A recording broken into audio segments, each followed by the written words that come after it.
So this is not my typical video because I'm not in my office, I'm on a walk.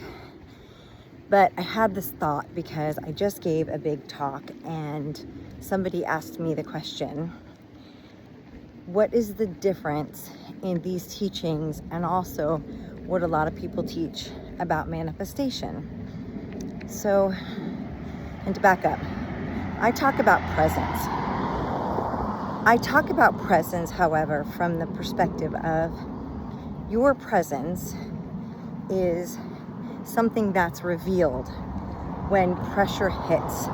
It is your ability or inability to stay objective to a situation, and it's all based on your previous programming. And a lot of us have programming that was installed back when we were children, right? And we've never updated that programming. So my whole perspective is, how do we upgrade that wiring, right? You wouldn't take your, I've said this before, you wouldn't take your brand new cell phone and leave it on version 1.0, right? You would update that operating system, but we're the same way. Every experience we have, everything we go through, it creates a pathway. It creates a belief, usually about ourselves. And most of the time it's not objective, right? It's a belief about something, about the way that we see things. Manifestation is the art of aligning to the things that you desire by being. So there is a little bit of crossover. And I believe in the idea of manifestation to a very large degree.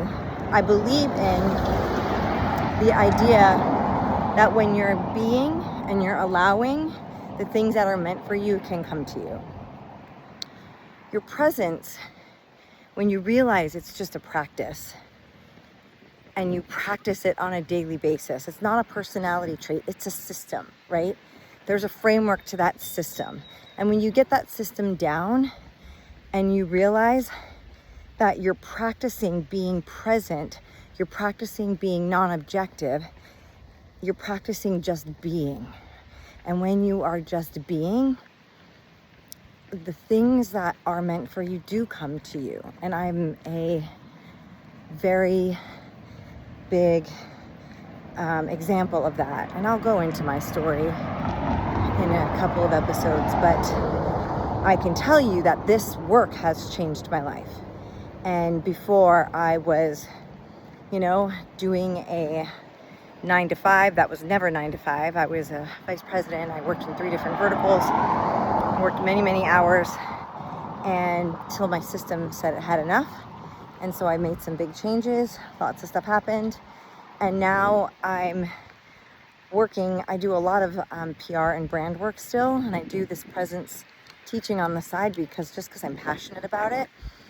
But it's the work that's actually changed me. So, and some of the principles, are going to sound familiar to what you hear in, I guess, manifestation speak, because there is a lot of validity to that. So I just wanted to say that because it was a question after a keynote that I gave that I thought deserved an answer. So anyway, I just thought I would come on. It's a gorgeous day. I mean, this walk I'm on, look at this. It's so pretty. And I'm very grateful to have this time to go walk to my little village. So anyway, again, if you haven't subscribed to my channel. It's Presence Redesigned. My course is Presence by Design. It's 5 modules. There's 11 quick videos in there, but it's a step-by-step process of all of the things I did, and from the 5 years of teachings I sat through, of courses I went through, of retreats and going off the grid for a week and running through fire and all of those things. It's not so woo-woo at all, actually, but it is a framework that can get you to a place where you're like, wait a second, I'm starting to see a pattern emerge.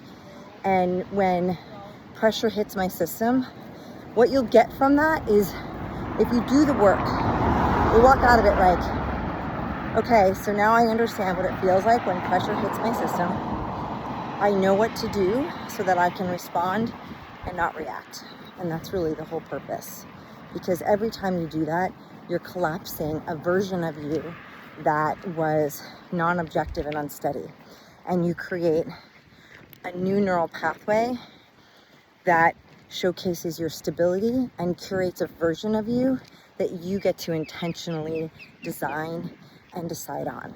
You know how many times we operate off of reactivity and then we say things we don't mean, and sometimes we don't even realize it.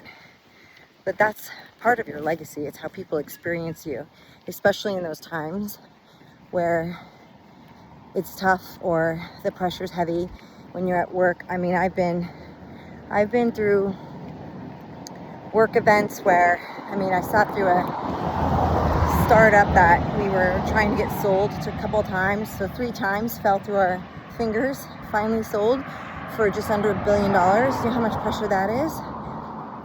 The CEO that sold that company actually wrote the foreword in my book. He was a perfect example of grace and composure, but he was probably the only one I worked for that actually held it like that. There were countless others that did not. So likely a catalyst for why I do this work. But I think it's so important because when you are in an office setting and you're managing other people, your tentacles and how you infiltrate that person and the person they talk to at the water cooler and the person that rolls up to them or their spouse at home or their kids, it's deep. And if you don't have awareness into how you come across and how you're navigating pressure in your life, it's on you. If you're running a team or, if anyone leans on you, it's on you to update your wiring consistently. I think it should be a personal responsibility. Anyway, my arm is killing me holding this phone, so I'm gonna go. Hopefully that made sense, and I'll see you in the next one.